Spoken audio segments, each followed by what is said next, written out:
চট্টগ্রাম জেলার সীতাকুণ্ড থানাধীন জঙ্গল সলিমপুরে এক অভিযানে গিয়ে দুর্বৃত্তদের হামলার শিকার হয়েছেন র্যাবের সদস্যরা। এতে একজন র্যাব কর্মকর্তা নিহত হয়েছেন, গুরুতর আহত হয়েছেন আরও ৩ জন। এছাড়া ৩ জন জিম্মি রয়েছে বলে নিশ্চিত করেছে চট্টগ্রাম র্যাব ও চট্টগ্রাম পুলিশের ঊর্ধ্বতন কর্মকর্তা।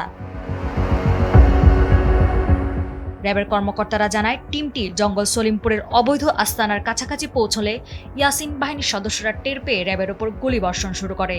এ সময় ৪ র্যাব সদস্য গুলিবিদ্ধ হয়। দুর্গম পাহাড়ি এলাকা হয় এটি দীর্ঘ ৪ দশক ধরে পাহাড় খেকো, ভূমিদস্যু ও সন্ত্রাসীদের নিরাপদ আশ্রয়স্থল হিসেবে পরিচিত। স্থানীয় দখলদারিত্ব, প্লট বাণিজ্য টিকিয়ে রাখতে সেখানে একটি শক্তিশালী বাহিনী গড়ে উঠেছে। এমনকি আইন শৃঙ্খলা রক্ষাকারী বাহিনী ও প্রশাসনের কর্মকর্তাদের প্রবেশের ক্ষেত্রেও সেখানে সংঘবদ্ধ সশস্ত্র বাহিনী সৃষ্টি করা হয়। এই অপরাধ সাম্রাজ্যের নেপথ্যে আলীনগর বহুমুখী সমিতি ও মহানগর ছিন্নমূল বস্তিবাসী সংগ্রাম পরিষদ নামে দুটি প্রভাবশালী সংগঠনের সক্রিয় ভূমিকা রয়েছে বলে জানা গেছে। সীতাকুণ্ড থানার ওসি মোহাম্মদ মহিনুল ইসলাম জানায়, হামলার খবর পেয়ে পুলিশ ঘটনাস্থলে পৌঁছায় এবং সন্ত্রাসীদের গ্রেপ্তারে পুলিশ, র্যাব ও সেনাবাহিনীর যৌথ অভিযান চলছে।